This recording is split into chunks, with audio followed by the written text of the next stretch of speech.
visions, and near-death experiences visually to you. I hope that you are all having a very beautiful and blessed day.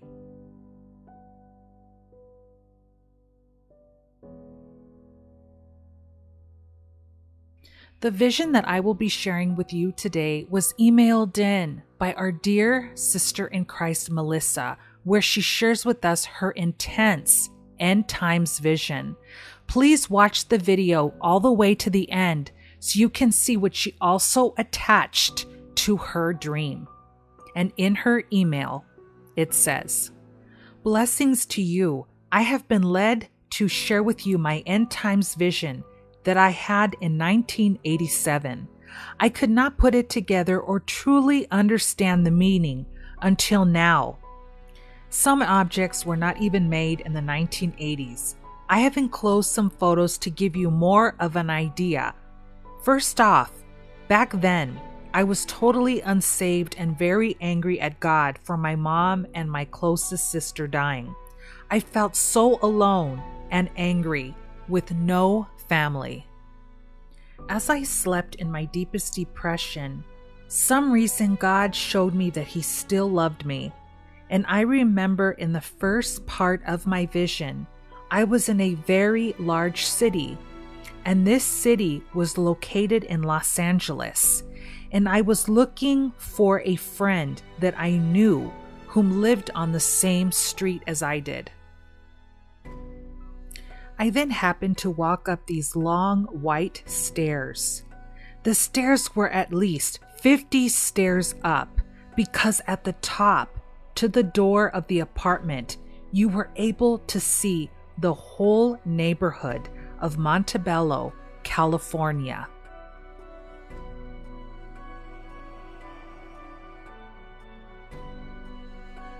As I was looking at the view, I then decided to knock on the door. As I was about to knock on the door, I looked up and I saw an all-white helicopter moving very loudly, announcing the seconds to the countdown.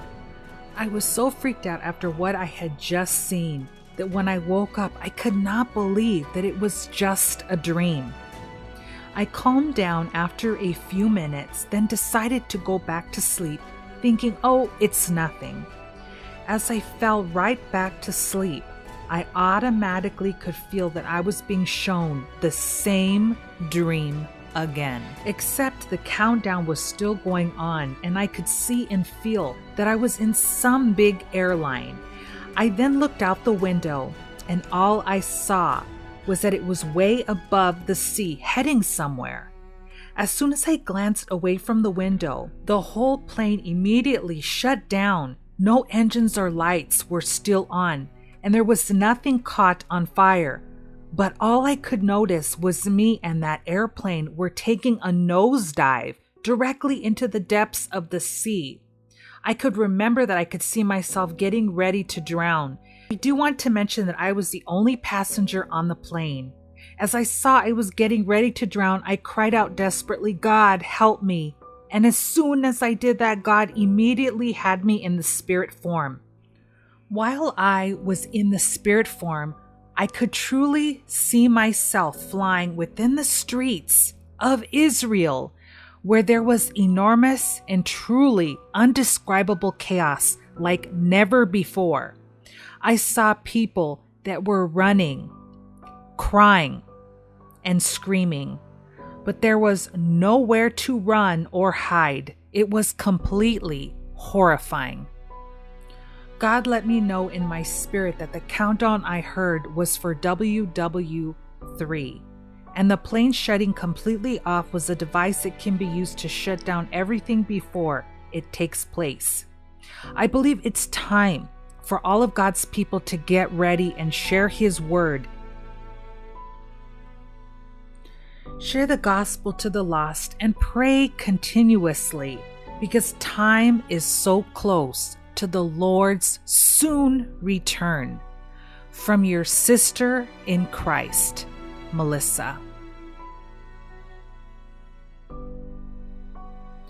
Thank you so much, Sister Melissa, for sharing this very vivid and intense end times vision with the channel family. I could definitely see and feel the urgency of why you would want to share this vision with the channel. I now want to share with you the photos that Melissa emailed in along with her dream.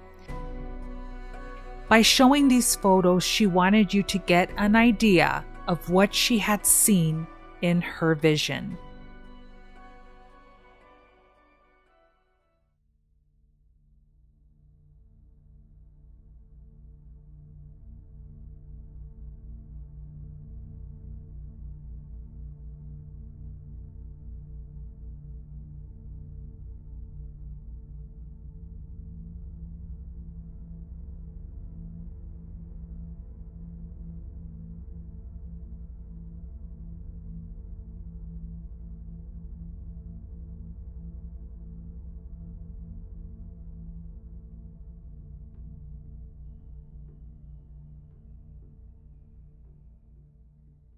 What advantage then hath the Jew, or what profit is there of circumcision? Much every way, chiefly because that unto them were committed the oracles of God. For what if some did not believe? Shall their unbelief make the faith of God without effect? God forbid. Yea, let God be true, but every man a liar, as it is written, that thou mightest be justified in thy sayings, and mightest overcome when thou art judged. But if our unrighteousness commend the righteousness of God, what shall we say? Is God unrighteous, who taketh vengeance? I speak as a man. God forbid. For then how shall God judge the world?